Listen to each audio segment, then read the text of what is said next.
All right, hi everyone. This is our second vlog. We don't have a lot of time. We have less than 20 minutes to get through today.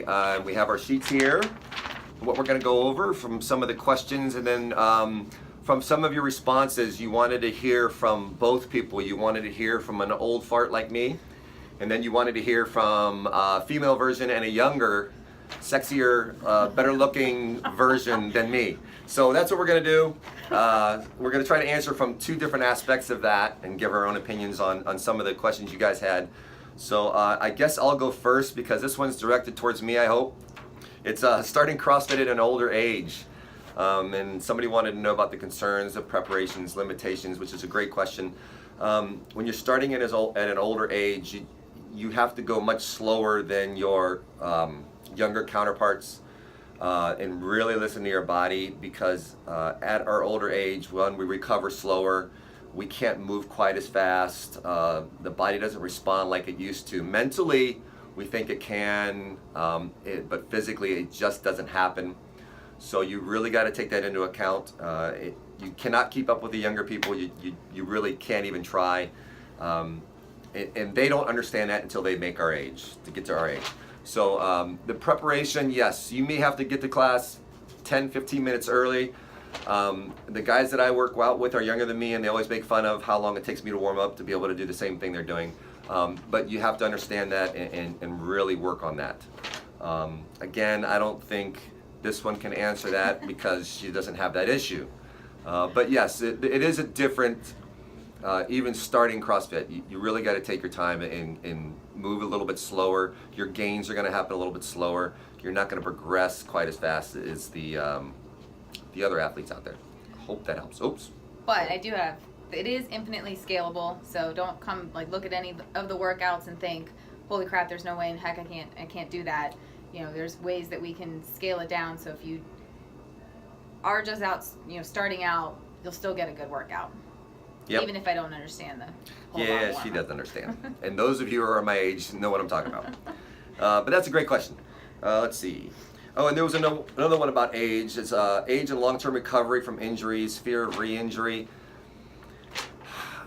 Depending on how you are, what you're doing in CrossFit, whether you're training for general physical preparedness, whether you're training to meet a goal, whether you're training for competition, to retest, depending on what you're training for, that's going to dictate the intensity level you need to be at, and that's going to dictate injuries and the possibility of injury. If you're just training for general physical preparedness, your chances of injury are going to be very small because you're not going to be pushing quite as hard, you're not going to be pushing quite as heavy, or the intensity is going to be a little lower, the volume maybe only 2 or 3 times a week. Where the person who's competing wants to compete, do well in the open, make regionals, compete at Superfit, their training regimen is going to be much more volume intense.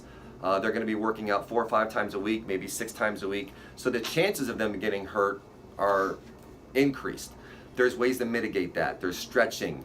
There's eating healthy. There's sleeping better, decreasing your stress levels. Listening to your body. So as we get older, again, mobility is even more important the older you get.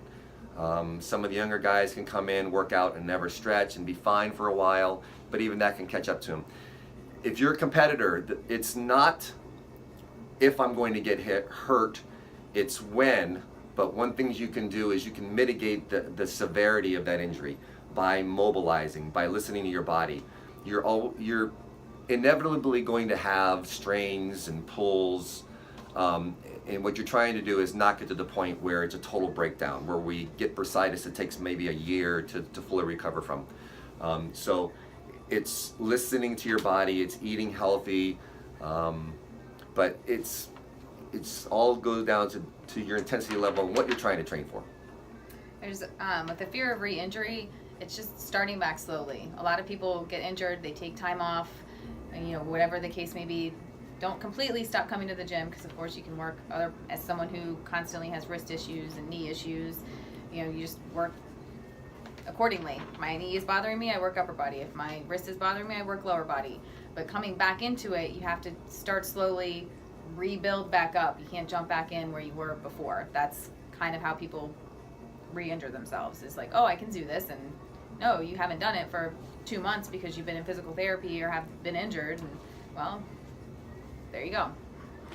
Yeah, that's a good point. And think about the re-injuries. I've had 2 rotator cuff surgeries where they had to go in and surgically repair everything, but I've been able to come back from those.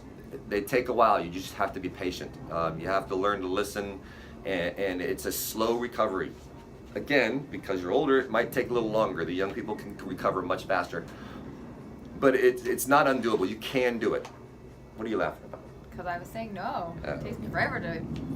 All right, your turn. What are we talking about? I don't know. Stay positive? Sure, go for it.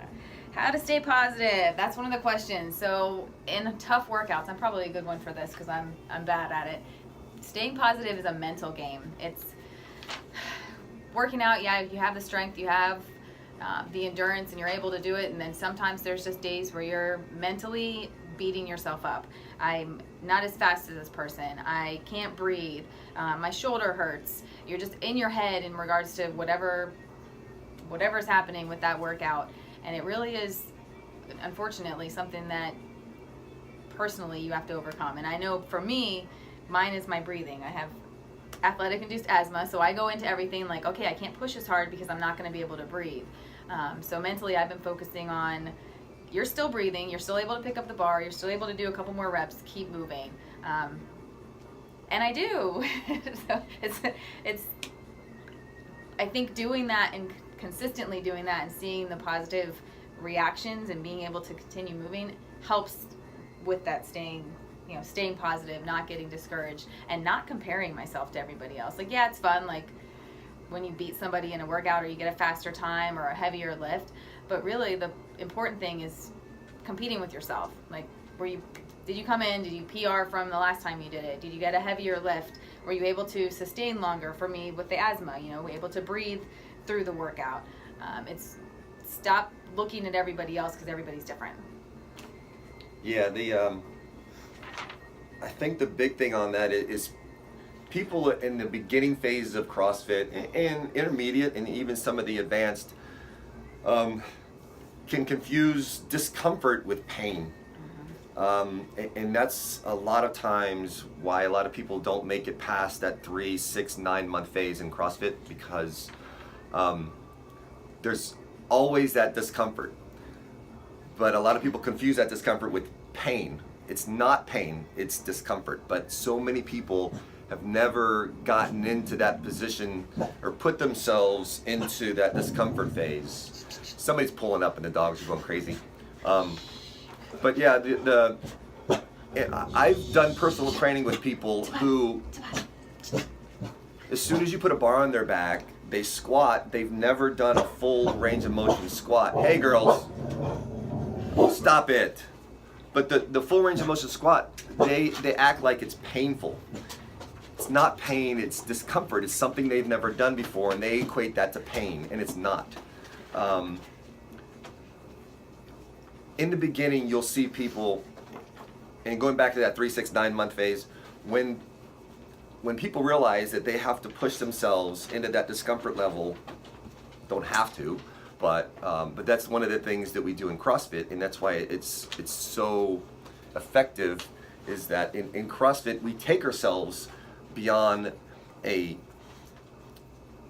discomfort threshold into pain almost, but that's what makes it so effective. We don't do this every day, we do EMOMs, but that's one of the things that people can't handle, and why they end up not sticking with CrossFit as their choice of staying in shape, is because it hurts. But that hurt is only discomfort. So hope that answered some of those questions about that. Did it? I think so. All right. Not getting discouraged. Yeah, so the discouraged, yeah, don't get discouraged. It's discomfort. If you look around at the end of a workout and you're not in that same zone that everybody else is, it's okay. We're going to talk about this later in one of the next questions as far as what you're trying to accomplish. But yeah, in the middle of a workout, everybody is suffering the same thing. Your mind's playing tricks with you. Just remember, nobody ever died from CrossFit. They may have wished they died, but You'll they didn't pass out first. actually die from CrossFit. Okay, and the more you do CrossFit, the more you'll understand this, because some workouts, some days you're gonna push really, really hard, and you're gonna end up really wishing you had died. It doesn't happen a lot, but then there are other workouts, and the majority of the workouts, you're hurting, but you understand that's more manageable. So staying positive sometimes in the middle of the workout, look on how you're going to feel after the workout. I think everybody can agree that after the workout, you feel accomplished, you feel empowered, you feel so much better that you accomplished something you didn't think you could do, and then during the middle of it, you really didn't want to do it. So just, you got to kind of understand the feelings you're having and put them in place where they need to be. Hopefully that helped. Stop laughing at me. It's funny. Okay, I'll do the next one. Okay, we're going past age. Somebody keeps asking for demonstrations on voodoo floss, on stretching. This Okay, is we not had a little splice. Oh, sorry, we had a little splice there. Somebody called and we hung up on them, but we're back. We're back. Stop laughing. What were we talking? Oh, the voodoo, the video. This is not a demonstration video. If you guys need help on knowing how to roll out your back, your glutes, your hamstrings, or stretching voodoo Shoulders. floss, go online, Google it, and then you can sift through 10,000 videos on how to do that. All right, so we're not adding to that. Come in early or stay late in class. Ask coach. Yes. Ask a coach. So come find us one-on-one, and we can show you some stuff for that. Yeah. Rest days. Someone asked about rest days. How many are they necessary? Absolutely necessary. You're tearing your muscles down. You have to give them that time to rebuild. For beginners, it's really, unfortunately, listening to your body. How sore are you? Do you need that extra time either to stretch? Maybe not take a total rest day, but do an active recovery. Either go for a jog, do some yoga, get some stretching in, just something to keep moving and help your muscles repair. Maybe 3 to 5 days a week if you're just coming in, beginning. Mm-hmm. Depending, I like to do 4 to 5 days a week. Really, it's based on schedule. A lot of it's listening to your body. Yeah. Even if you try to train 5-6 times a week, you're going to have those back-to-back days that really wreck you. If your body's telling you to rest, maybe you can come into the gym, but only do a very light movement, 30-40 minutes of just jogging, biking, rowing, just to flush those muscles out. Nothing intense. Really listening to your body. But exactly right. Your beginners, a maintenance level is between 2 and 3 days. If you're an advanced athlete, your maintenance level should be 3 or 4 days. Anything, if you're trying to improve or get better, we're looking at 4, 5, 6 days of training, depending on where you're at. A beginner can still make some gains in those 3 days a week. For several months, even close to a year, you can make some solid gains working out 3 days a week. But at some point, you're going to stagnate a little bit, and you need to increase the amount of time you're training. It can be increasing the volume in a single day. Kind of look at things over a week, kind of like your diet. You want to have a 3,500 calorie deficit in a week, not in a day. Same thing with your training. You want to work out, have so much volume, so many training days in a week. And then, again, other time is rest, which is part of the program. Resting is part of the program. Got to do it to improve. Okay, we need to wrap this up. Okay, a lot of you asked for us to talk about topics we wanted to talk about, so I'm going to let Whitney go first on one that she wants to talk about, real quick. Real quick. So, there are, just as a coach, this is kind of something that we see, being consistently late to class. Being late every now and again, we get it, things happen, no big deal. When you're consistently late to class, it cuts into the warm-up time. It's disrespectful to the coach, to the other athletes, to whatever's going on. And if you're not there and something, you're not properly warmed up, you're holding everybody else back, kind of work on, we have set class schedules, nothing changes. When class starts. Yeah, I'm going to speak as a business owner here. That was a coach's, and I agree with that. When I'm a coach, people walk in late consistently. It does bother me. It shows disrespect towards us. You're telling us that your time is more important than ours, and everybody else is in the class. But it is your dollar. It's your class time. You know, if you want to come in late, that's your own personal journey. If we design our classes are set up to run on a certain schedule, if you miss the warm up and end up getting hurt because you didn't warm your body up properly, I'm sorry. That's your own personal accountability on that. Again, if you roll in on my class and I'm about to start the clock to do the WOD and you don't have the barbell set up, sorry, I'm starting the clock. I have less patience for that than a lot of other people. I am here every day for my class to coach you on time. I kind of expect the same respect in return. And I really have no problem with my coaches if after 10 or 15 minutes they cut off and say, I'm sorry, you can't do this class. You'll just have to wait till the next class. Then you can actually be very, very early for the next one. Great. That's what we'd rather have you be doing. Okay? My topic is going to be what you're training for. We kind of alluded on it earlier. If you're just coming to the gym and you just want to be better at life, and if you want to grow old gracefully and be functional the rest of your life, that's what we call GPP. Everybody is training for GPP, General Physical Preparedness. You just want to be better at life. I don't want to suck at life. That's awesome. 3-4 days a week is great for that. You can, again, you can make gains in those 3-4 days a week for a long, long time. And that's one style of training. The next style of training is actually training for a goal. And I think that's what most of us, we try to get most of our athletes to do here, is to train to set goals and then to train towards those goals. In other words, if a workout has, I don't know, Toes to bar. toes to bar. Don't get me started on toes to bar. And you come to me and you're complaining because you can't do back to back to back toes to bar. It's usually not the toes to bar, it's portions of that you're not training.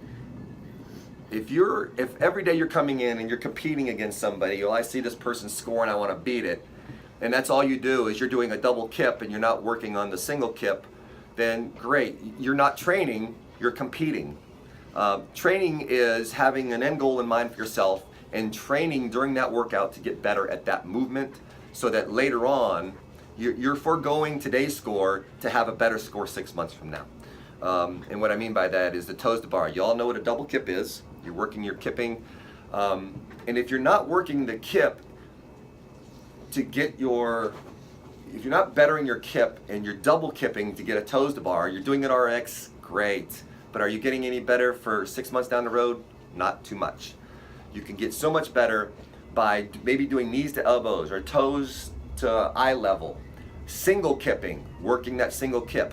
Do you get to put your score in RX up there? No. No big deal. Tomorrow nobody gives a shit what your score was anyways. Now, in 6 months from now, if you're trying to beat that person, you're putting into training and not just competing. If you're putting in the actual true training to get better at that, you're going to demolish that other person's score in 6 months.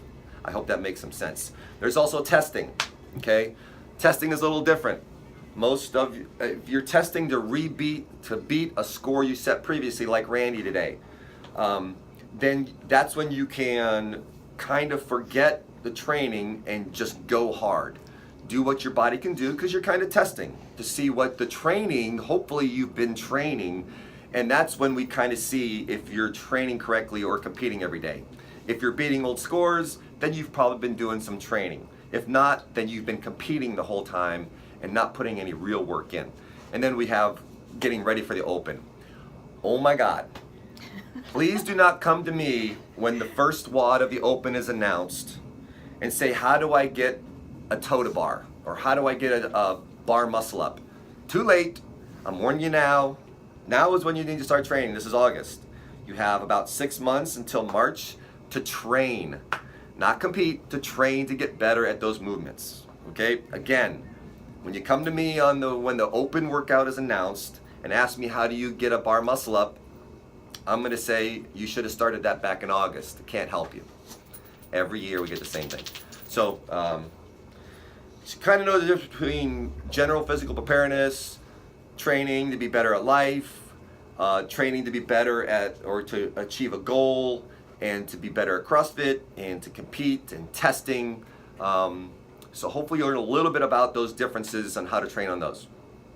I'm good. And that's it. I think there was some eating questions, but Eating questions. Yeah, there's always eating questions in nutrition. One of the questions was, what should I eat on non-training days? The same healthy food you eat on training days. Should be no differences. Don't diet. Pick something that you can do the rest of your life. If you have to diet and then eventually come back to regular eating, it's not going to work because you're going to just put that weight back on. Somebody wanted to know the difference between Whole30 and Paleo. Basically, a Whole30 challenge is basically to get you to where you've cut out everything in that challenge. And that's what it is. It's a challenge because to go cold turkey on any kind of diet, completely cut out sugar, your carbs, and whatever you're trying to cut out is very, very hard. That's why it's called a challenge. But at the end of those 30 days, by that time, it should almost become habit. You've gone past the withdrawal symptoms. You don't crave them anymore, and that's what a challenge is basically designed to do, to let you kind of understand that you can do it. Somebody made an analogy the other day about, as far as food goes, think of it as a car. A car needs three things. It needs fuel, it needs oil, and it needs water to run properly. If you take away any of those three, it's going to break down. Your body needs those macros. It needs protein, it needs carbohydrates, and it needs fats. The good ones, you need all three of those to run properly. If you were to drive around in a Ford Focus for 6 years and all of a sudden drive around in a Maserati, you'd notice a difference. I hate to say it this way, but it was a great analogy. If people could test drive a fit body for 3 or 4 days, they would probably change the way they live their lives. But it's just one of those things you can't do. You just have to kind of force yourself, and that's what a Whole30 challenge is to hopefully get you to a point where you're living a more healthy lifestyle, like driving a Maserati, and then you kind of can see what your body's truly capable of. And I think I'll leave it at that, because I have my old man shirt on, so we talked about old man stuff. So peace out, and do our next survey to find out and let us know what you want us to talk about. All right, bye.